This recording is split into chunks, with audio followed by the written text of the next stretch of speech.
এমনকি আসমান এবং জমিনের একটা অংশ তাদের জন্য একবারের জন্য কান্না করে না। তার মানে হচ্ছে, প্রিয় ভাইরা বোনেরা, তার মানে হচ্ছে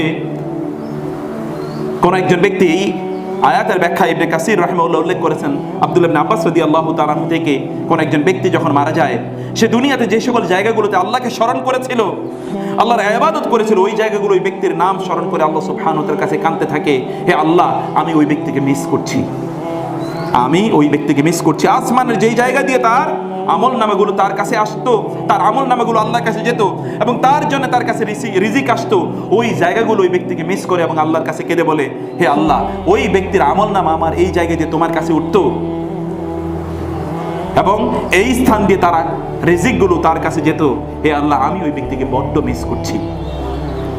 এমন একটা লেগাসি তৈরি করুন যে এমনকি শুধু মানুষ নয়, পৃথিবীর বিভিন্ন স্থান আপনার জন্য মহান আল্লাহ সুবহানাহু ওয়া তাআলার কাছে ফরিয়াদ জানাবে, আল্লাহ সুবহানাহু ওয়া তাআলার কাছে আপনার জন্য কথা বলবে, আল্লাহ সুবহানাহু ওয়া তাআলার কাছে আপনার জন্য ইস্তেগফার করবে।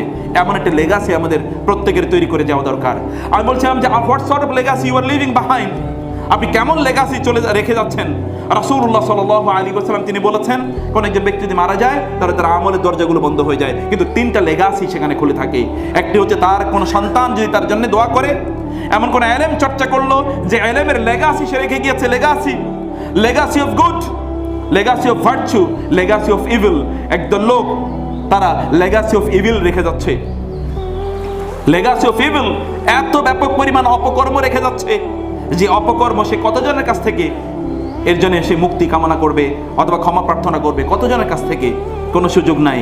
আবার একদল লোক আছে তারা যা কিছু করেছে তাদের গোটা জীবনটাই ছিল কল্যাণকর, তারা সন্তান রেখে গিয়েছে কল্যাণকর, এবং তারা যে ইলম চর্চা করেছে সেটাও ছিল কল্যাণকর, এবং তারা যে কাজগুলো করেছে সাদাকাতিন জারিয়াতিন, এমন কাজ করেছে, এই কাজগুলো তাদের মৃত্যুর পরে এগুলো কল্যাণকর কাজ হিসেবে মানুষের কাছে পরিগণিত হয়েছে।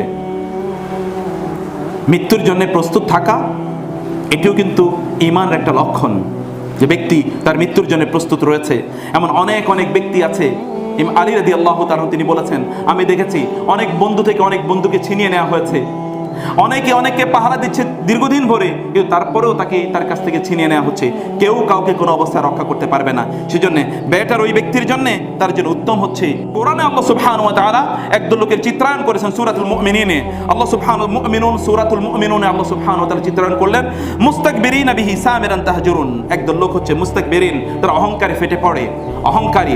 এই অহংকার কিন্তু আমি নেগেটিভ অহংকারের কথা বলছি না, আমার পাওয়ার আছে, আমার পার্সন আছে, অথবা আমার প্রপার্টি আছে, পিপিপি 3P, এই পিপিপি কারণে তিনি, অথবা তার মাসল আছে 3M, মাসল আছে, মানি আছে এবং ম্যান আছে, মাসল, মানি এবং ম্যান, তার অনেক লোক আছে তার পক্ষে, এবং তার অনেক সম্পদ আছে, এবং তার কি পেশি শক্তি আছে।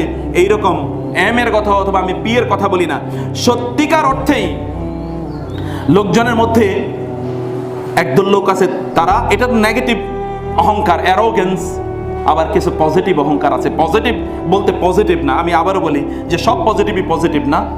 কিছু কিছু লোক আছে তারা মসজিদের সাথে সম্পৃক্ত, মাদ্রাসার সাথে সম্পৃক্ত, অথবা তারা এই করে অনেক অনেক দিনদার আল্লাহওয়ালা বলে নিজেদেরকে পরিচিত করতে চায়, কিন্তু তাদের অহংকারের কোনো সীমা নাই। আল্লাহ সুবহানাহু ওয়া তাআলা বললেন, কাফেরদের, মুশরিকদের, মক্কা বাইতুল্লাহ যারা কাজ করতো, বাইতুল্লাহর খেদমতে যারা নিয়োজিত ছিল, তাদের ব্যাপারে আল্লাহ সুবহানাহু ওয়া তাআলা বলেন, মুস্তাকবিরিনা বিহি, ওই কাজের উপর ভিত্তি করে তারা প্রচন্ড অহংকারে তারা নিমজ্জিত ছিল। মুহাম্মদের প্রতি ঈমান না আনলে কি হবে? সাল্লাল্লাহু আলাইহি ওয়াসাল্লাম। আমরা কাবার খেদমত করছি না, কাবার রবের আমরা কাজ করছি, যে কাবার আমরা এত কাজ করছি, কাবা নির্মাণ, নিত্যকার, সিদ্ধকার, কাবা যারা হজ করতে আসে তাদের পানি পান করা, জাআলতুম সিকায়াতাল হাজি ওয়া ইমারাতাল মসজিদিল হারামি কামান আমানা বিল্লাহি ওয়াল ইয়াউমিল আখির। তারা মনে করতে এগুলো করলেই সবকিছু হয়ে যায়। এটি এক ধরনের অহংকার। শয়তান মানুষকে এর মাধ্যমে ধোঁকা দিয়ে থাকে। আল্লাহ সুবহানাহু ওয়া তাআলা শয়তানের ধোঁকার ব্যাপারে অনেক ধরনের কথা বলেছেন। শয়তান এইভাবে ধোঁকা দেয়, ওইভাবে ধোঁকা দেয়। তোমাদের কিছু পজিটিভ ধোঁকা আছে শয়তানের। কোনো কোনো সময় দেখবেন যে আপনার মধ্যে একটা অহংকার, আমাকে কেউ যদি আপনাকে দিনের কথা বলে তাহলে আপনি অহংকারে ফেটে পড়েন, আমি কি তোমার চেয়ে দিন কম বুঝি নাকি? আমি কি কম জানি? তুমি আমাকে নসিহত দেওয়ার কে আছো? তুমি কেন আমাকে নসিহত দাও? একদল লোক আছে আল্লাহ সুবহানাহু ওয়া তাআলা বলেছেন, যাদেরকে যখন ইযা কিলা লাহুমুত্তাকিল্লাহ আখাযাতুল ইজ্জাতু বিল ইসমি ফাহাসবুহু জাহান্নাম, যখন তাকে বলা হয় আল্লাহকে ভয় করো, তখন অহংকারে সে ফেটে পড়ে, ওই ব্যক্তির জন্য জাহান্নামই যথেষ্ট। আল্লাহ সুবহানাহু ওয়া তাআলা এমন ব্যক্তির কথা চিত্রায়ন করেছেন। এগুলো হচ্ছে পজিটিভ দৃষ্টি, মানে ডান দিক থেকে শয়তান আপনাকে যখন আক্রমণ করে তার কিছু চরিত্র, তার কিছু নমুনা। আল্লাহ সুবহানাহু ওয়া তাআলা আরেক দল লোকে, এই সকল লোকদের ব্যাপারে আল্লাহ সুবহানাহু ওয়া তাআলা বললেন যে তারা কি সামিরান তাহজুরুন, তারা সামিরান অর্থাৎ তারা হচ্ছে বিভিন্ন ধরনের গাল গল্পে তারা ব্যাপক পরিমাণ ব্যস্ত থাকে। আপনারা যারা গাল গল্পের বিভিন্ন ধরনের নমুনা আছে, এখন তো ডিজিটাল গাল গল্প, ডিজিটাল গাল গল্প বুঝেন তো? যেমন আপনি প্রতি মুহূর্তে শুধুমাত্র ইউটিউব, ফেসবুক অথবা সোশ্যাল মিডিয়া, টুইটার ইত্যাদি নিয়ে, ইনস্টাগ্রাম নিয়ে প্রতি মুহূর্তে ব্যস্ত। কোথায় কমেন্ট করবেন, কোথায় শেয়ার করবেন, কোথায় লাইক দেবেন, কে কতজন আপনাকে লাইক দিচ্ছে, বারবার আপনি সেখানে যাচ্ছেন, এগুলি আপনার কাজ। আমি অন্য সময় বলেছিলাম যে maybe that you will be held responsible for every like you put. হতে পারে যে প্রত্যেকটা লাইক এর জন্য আল্লাহর কাছে জবাবদিহি করতে হবে, হতে পারে প্রত্যেকটা কমেন্টের জন্য আল্লাহর কাছে জবাবদিহি করতে হবে, হতে পারে প্রত্যেকটা শেয়ারের জন্য আল্লাহর কাছে জবাবদিহি করতে হবে। কিছু লোক আছে লাইক খোর, কমেন্ট খোর এবং শেয়ার খোর, এইটাই তার একমাত্র কাজ। প্রতিদিন কত ঘন্টা তিনি এর মধ্যে কাটান এটা আল্লাহ ছাড়া কেউ জানেন, তিনি নিজেও জানেন না। কারণ ওর মধ্যে ঢুকলে তিনি, এটা হচ্ছে ডিজিটাল মাতলামি, ওর মধ্যে ঢুকার পরে তিনি কি হয়ে যান, সেখানে তিনি মাতাল হয়ে যান। মাতাল মানে হচ্ছে ইনটক্সিকেটেড, ড্রাঙ্কেন, ওইটাও তাকে মাতাল করে দেয়। ওর ওইখানে তার হিতাহিত জ্ঞান তারা থাকে না, জ্ঞান শূন্য হয়ে সে সেখানেই ঢুকে যায়। এখানে সে চলতেই থাকে অব্যাহতভাবে। কয়েক ঘন্টা চলার পর তার হুঁশ ফিরে আসে, ও আজকে তো আমি কয়েক ঘন্টা এখানে কাটালাম, কিন্তু এর মধ্যে তিনি তো চলছেনই। এটি এক ধরনের ডিজিটাল ডেলিনকোয়েন্সি। এই ডেলিনকোয়েন্সির মধ্যে আমরা ঢুকে যাচ্ছি। আপনি এবং আমি, আমার এই যে গুরুত্বপূর্ণ সময়, এই সময়টাকে আমি কোথায় ব্যয় করছি? আমি কি প্রতি মুহূর্তে মহান আল্লাহ সুবহানাহু ওয়া তাআলার দিকে এগিয়ে যাচ্ছি কিনা, সেটি একটি বিষয়। আমি বলছিলাম যে আমরা যে চ্যাটিং এর কথা বলছি, চ্যাটিং, আপনি চ্যাট বক্সে যান, প্রতি মুহূর্তে শুধুমাত্র চ্যাটিং, মেসেঞ্জারের মাধ্যমে অথবা হোয়াটসঅ্যাপের মাধ্যমে অথবা ইউটিউবে অথবা ধরুন আপনার ফেসবুকে, এই যে চ্যাট, ফর এভরি চ্যাট আপনাকে অবশ্যই আল্লাহর কাছে জবাবদিহি করতে হবে। সেজন্যে আমি সাধারণত বলে থাকি যে আপনারা যতক্ষণ এখানে সময় দিয়েছেন, এই তথাকথিত ডিজিটাল ওয়ার্ল্ডে যতক্ষণ সময় দিয়েছেন, ততক্ষণ প্রকৃত ওয়ার্ল্ডে আপনার সময় দেন। আল্লাহ সুবহানাহু ওয়া তাআলা আপনার জ্ঞান বাড়িয়ে দেবেন। জ্ঞান ওইখান থেকে খোঁজার প্রয়োজন নেই। ওয়াত্তাকুল্লাহ ওয়া ইউআল্লিমুকুমুল্লাহ, তোমরা আল্লাহকে ভয় পাও, আল্লাহ সুবহানাহু ওয়া তাআলা তোমাদের জ্ঞান বাড়িয়ে দেবেন। কেউ যদি আল্লাহকে ভয় পায়, আল্লাহ সুবহানাহু ওয়া তাআলা তার জ্ঞান বাড়িয়ে দেবেন। জ্ঞান অর্জন রিয়েল ওয়ার্ল্ড থেকে করুন। আমি সে কথা বলিনি যে সেখানে আপনারা যাবেন না, কিন্তু you should spend less time in those digital worlds ও দোজ ডিজিটাল এরিয়াস। সেখানে আপনি যত পারেন কম সময় ব্যয় করুন, কিন্তু সেখান থেকে যদি আপনি আপনার নিজকে বিরত রাখতে চান, ফিরিয়ে আনতে চান, তাহলে আপনাদের যেটা করা দরকার, যতটুকু সময় ওখানে আপনি ব্যয় করবেন, ঠিক ততটুকু সময় আপনি কোরআনের জন্য ইনভেস্ট করুন, কোরআন পড়ুন। যদি আজকে 1 ঘন্টা আপনি ওইখানে ব্যয় করে থাকেন, তাহলে 1 ঘন্টা আপনি কোরআনের জন্য ব্যয় করুন, কোরআন তেলাওয়াত করুন। দেখবেন যে এরপর থেকে আপনি ওইখান থেকে ফিরে আসবেন ইনশাআল্লাহ। Don't make it as an addiction for you. এটাকে আপনি অ্যাডিকশন বানাবেন না, এটাও কিন্তু অ্যাডিকশন।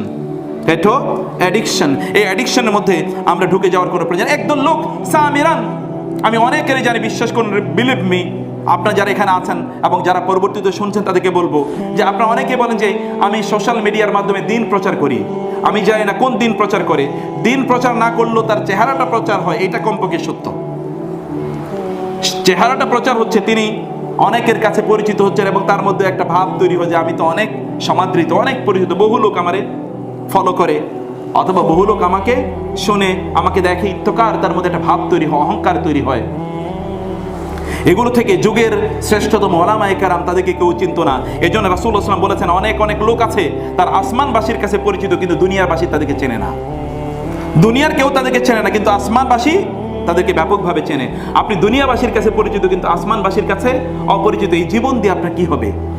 আপনার বরং দুনিয়াবাসীর কাছে পরিচিত কম এবং আখেরাত এবং আসমানের অধিবাসীদের কাছে বেশি পরিচিত, এইটাই বরং আপনার দুনিয়া এবং আখেরাতের কল্যাণ নিয়ে আসবে। যত কম পরিচিত হওয়া যায় সেটি আমাদের জন্য অনেক বেশি কল্যাণকর। আমি পজিটিভ পরিচিতির কথা বলছি না। মুহাম্মদুর রাসূলুল্লাহ সাল্লাল্লাহু আলাইহি ওয়াসাল্লামের চেয়ে সবচেয়ে বেশি পরিচিত কে? তাকেই গোটা পৃথিবী জুড়ে আল্লাহ সুবহানাহু ওয়া তাআলা পরিচিত বানিয়ে দিয়েছেন only because of his devotion for Allah সুবহানাহু ওয়া তাআলা।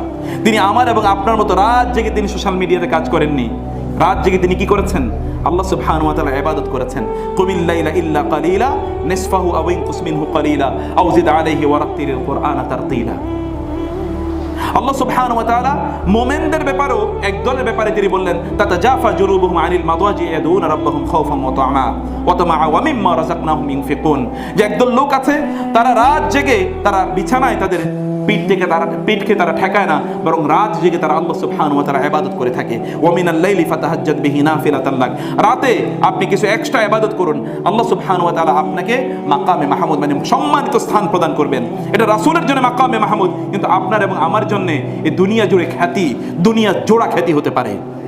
বিশ্বাস করুন, আমি জানি এরকম বহু লোকের যারা এগুলোর মধ্যে এত ব্যস্ত না, তো অনেকের কাছে পরিচিত হওয়ার জন্য কোনো ব্যস্ততা তাদের নাই, কিন্তু তারপরে গোটা পৃথিবী জুড়ে আল্লাহ সুবহানাহু ওয়া তাআলা তাদের নাম ছড়িয়ে দিয়েছেন।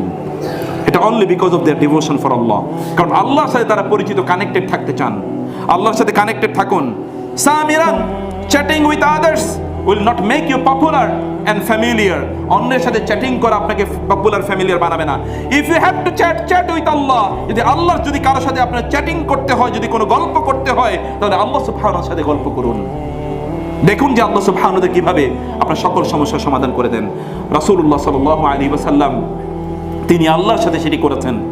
আল্লাহ সুবহানাহু ওয়া তাআলা কোরআনে সূরাতুল মুজাম্মিল একদল লোকের কথা তিনি বলেছেন, ইয়াদরিবুনা ফিল আরদি ইয়াবতাগুনা মিন ফাদলিল্লাহ ওয়া আখারুনা ইউকাতিলুনা ফি সাবিলিল্লাহ ফাকরাউ মা তায়াসসারা মিন।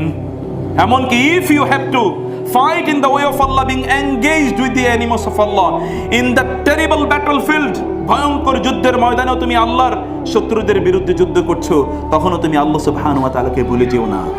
কারণ প্রকৃত বিজয়, যুদ্ধের ময়দানে প্রকৃত বিজয় যেমন আল্লাহর স্মরণের মাধ্যমে আসতে পারে, তেমনি ভাবে যুদ্ধের বাইরেও তোমার রিয়েল লাইফে যে স্ট্রাগল, যে ফাইট, সেই ফাইটেও তুমি বিজয়ী হতে পারো কেবলমাত্র আল্লাহ সুবহানাহু ওয়া তাআলার স্মরণের মাধ্যমে। সামিরান চ্যাটিং, এই জন্য আমি বলে থাকি ইমেল টু ফিমেল।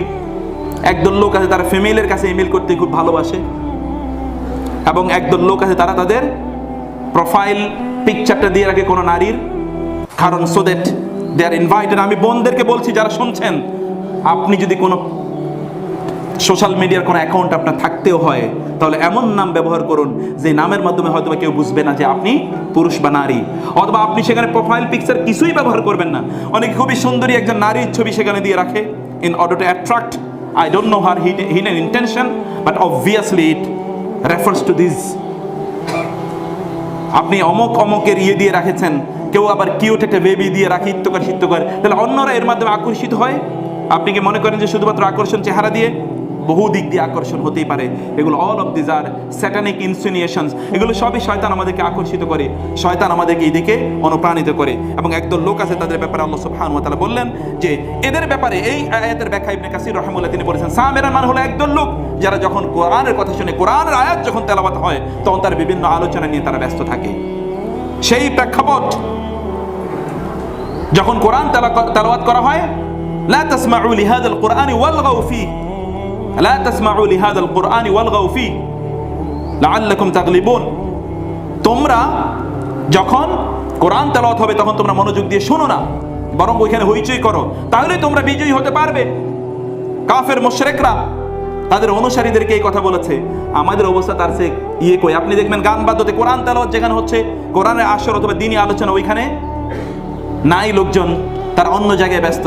খেলাধুলা হলে তো ওইখানে লক্ষ লক্ষ কোটি কোটি লোকের অভাব নাই, সেখানেই সকল ধরনের আয়োজন, কিন্তু দ্বীনি আলোচনা অথবা দ্বীনি আয়োজনে লোকজনের একেবারে অবস্থা নাই। সামিরানের এটার বিভিন্ন ধরনের ডাইমেনশন আছে, আধুনিক যুগের ডাইমেনশন, তৎকালীন যুগের ডাইমেনশন আছে। তারা সেটি করেছে, কিন্তু আমরা কি করছি? এবং 3 নম্বর হচ্ছে যে এই সকল লোকেরা তারা রাসূলুল্লাহ সাল্লাল্লাহু আলাইহি ওয়াসাল্লাম অথবা দ্বীনের ব্যাপারে তারা মিথ্যা কথা বলতো। সামিরান এর 3টি অর্থ ইবনে কাসির রাহিমাহুল্লাহ বলেছেন। এর মধ্যে আরেকটি অর্থ হচ্ছে যে তারা দ্বীন এবং ইসলামের বিরুদ্ধে তারা মিথ্যা কথা বলে তারা বেড়াতো, এগুলি তারা লিখতো এবং এগুলি তারা বিভিন্ন জায়গায় তারা বলে বলে বেড়াতো। আমাদের একটা সামিরানের একটা ব্যাপার আছে। আল্লাহ সুবহানাহু ওয়া তাআলা মুনাফিকদের ব্যাপারে আলোচনা করতে গিয়ে তিনি বলেছেন, যখন তারা কোনো কথা শুনে আযাউ বিহি, তারা ইমিডিয়েটলি এটাকে ছড়িয়ে দেয়। তারা যদি কোনো কথা শোনে তখন তারা কি করে? ইমিডিয়েটলি এটাকে ছড়িয়ে দেয়। কাফা বিল মারি কাযিবান আন ইউহাদ্দিসা বিকুল্লি মা সামিআ। একজন ব্যক্তির মিথ্যুক হওয়ার জন্য এতটুকুই যথেষ্ট, যা শুনে তাই প্রচার করে, যা শুনে তাই প্রচার করে। আমরা তো যা শুনি তার চেয়ে দ্বিগুণ প্রচার করি। আর মিথ্যুক হওয়ার জন্য যথেষ্ট, যা শুনে তাই প্রচার করে, তাহলে আমরা ডাবল। মিথ্যাচারে জর্জরিত হয়ে যাচ্ছি, অন্যরা তো তার চেয়ে অনেক অনেক বেশি করে। সত্যকে প্রত্যাখ্যান, এটিও সামেরানের অন্তর্ভুক্ত।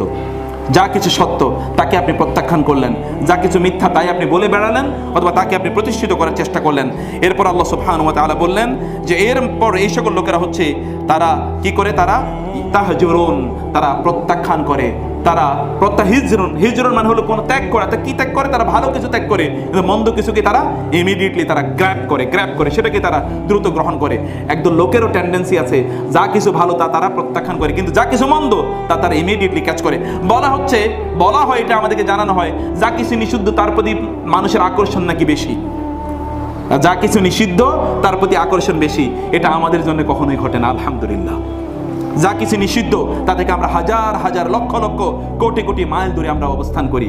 কিছুদিন আগে আমি খুবই অবাক হয়েছি, বাংলাদেশে মদ খেয়ে একদল লোক মারা গেছে বিভিন্ন জায়গায়, এবং আপনারা শুনেছেন পত্র পত্রিকায় রিপোর্ট করেছে খারাপ মদ খেয়ে মারা গেছে, নিম্নমানের মদ খেয়ে মারা গেছে। আপনাদের কি মনে হয়, রুচি অথবা তার ইসলামিক আইডেন্টিটি কোন লেভেলে গেলে সে ওইটার নাম দিয়েছে নিম্নমানের মদ? তার মানে ভালো মানের মদ খাইলে ওই ব্যক্তি আর মারা যেত না। আবার অন্যরা বলে যে আপনারা ওই জায়গা থেকে মদ খাবেন, তাইলে আর আপনাদের কোনো প্রবলেম হবে না, ওগুলো ভালো মদ খাবেন। মদেরও আবার ভালো এবং মন্দ ক্লাসিফিকেশন মুসলমানরা করছে, যাদের হাত দিয়ে এগুলো হচ্ছে ওরা মুসলমান দাবি করে তাদের নিজেদেরকে। আপনি এবং আমি তখন কান্না করি, আমি কাঁদি যে হায়, এই হলো মুসলমানদের অবস্থা। অথচ আল্লাহ রাসূল সাল্লাল্লাহু আলাইহি ওয়াসাল্লাম তিনি বলেছেন কুল্লু মুসকিরিন হারামুন, যা কিছুই মানুষকে মাতাল করে দেয় সবকিছুই হারাম। ইন্নামাল খামরু ওয়াল মাইসির ওয়াল আনসাব ওয়াল আজলামু রিজসুম মিন আমালি শায়তান, এগুলো সবই শয়তানের নিকৃষ্ট কাজের অন্তর্ভুক্ত। মা আসকারা কাসীরুহু ফাকালিলুহু হারামুন, অনেক বেশি যা কিছু বেশি পরিমাণ খেলে মানুষ মাতাল হয়, তার কম গ্রহণও কি হারাম। মদ অনেক বেশি খেলে মাতাল হয়, অতএব কম খেলে মাতাল হবে না, এই জন্য এটা তার জন্য জায়েজ নাকি? কি বলেন আপনারা? যা কিছু বেশি খেলে হারাম, বেশি খেলে মানুষ মাতাল হয়, তার কম গ্রহণ করলেও হারাম হয়ে যায়। সিগারেট অনেক বেশি খেলে লোকে কি মাথা ঘুরে পড়ে যাবে, এর জন্য তার কম খাওয়া তার জন্য হারাম, এক ফোঁটাও তার জন্য হারাম নয়। রাসূলুল্লাহ সাল্লাল্লাহু আলাইহি ওয়াসাল্লাম বলেছেন, কোন একজন ব্যক্তি সে মদ খেলো, অতঃপর ফায়াকবালুল্লাহু লাহু সালাতাহু 40 ইয়াওমান, 40 দিন আল্লাহ তার ইবাদত কবুল করবেন, এটা হতে পারে না। অত ওই ব্যক্তির 40 দিন আল্লাহ সুবহানাহু ওয়া তাআলা ইবাদত কবুল করবেন না, যে কোন একজন ব্যক্তি মদ খায়। অন্যদিকে আল্লাহ রাসূল সাল্লাল্লাহু আলাইহি ওয়াসাল্লাম বলেছেন মদ, মাতাল রাসূলুল্লাহ এবং মাদক দ্রব্য, রাসূলুল্লাহ সাল্লাল্লাহু আলাইহি ওয়াসাল্লাম বললেন লা ইয়াজনি যানি হিনা ইয়াজরি ওয়া হুয়া মুমিনুন ওয়া লা ইয়াসরিকু সারিকু হিনা ইয়াসরিকু ওয়া হুয়া মুমিনুন ওয়া লা ইয়াশরাবুল খামারা শারিবুন হিনা ইয়াশরিবু ওয়া হুয়া মুমিনুন। একজন ব্যক্তি মুমিন থাকা অবস্থায় জিনা করতে পারে না, অর্থাৎ জিনা যখন করে তখন তার ঈমান থাকে না। চুরি, সে ঈমান থাকা অবস্থায় চুরি করতে পারে না, অর্থাৎ যখন সে চুরি করে তখন তার ঈমান থাকে না। এবং সে মুমিন অবস্থায় মদ খেতে পারে না, মাদক দ্রব্য গ্রহণ করতে পারে না, অর্থাৎ যখন সে মাদক দ্রব্য গ্রহণ করে তখন তার ঈমান থাকে না। রাসূল সাল্লাল্লাহু আলাইহি ওয়াসাল্লাম বলেছেন সহিহ হাদিস। অতএব এটা আমরা কিভাবে করি, এবং আমাদের তথাকথিত মিডিয়া যারা আমরা নিজেদেরকে মুমিন হিসেবে দাবি করি, তাদের অবস্থাটা কি এই ক্ষেত্রে, এবং আমাদের অবস্থা কি? আমাদের মধ্যে তো এখন গা সওয়া হয়ে গিয়েছে, বিভিন্ন জায়গায় এগুলো লাইসেন্স দেওয়া হচ্ছে এবং তারা এগুলো দেদারসে বিক্রি করছে। এটা 90% মুসলিম বলে আমরা আমাদের নিজেকে দাবি করে থাকি। দিস সাচ এ সোসাইটি, আল্লাহ সুবহানাহু ওয়া তাআলা এই সোসাইটিকে ধ্বংস করে দেননি, এটা আল্লাহ সুবহানাহু ওয়া তাআলার রহমত, কিন্তু এটি আসলে ধ্বংস হয়ে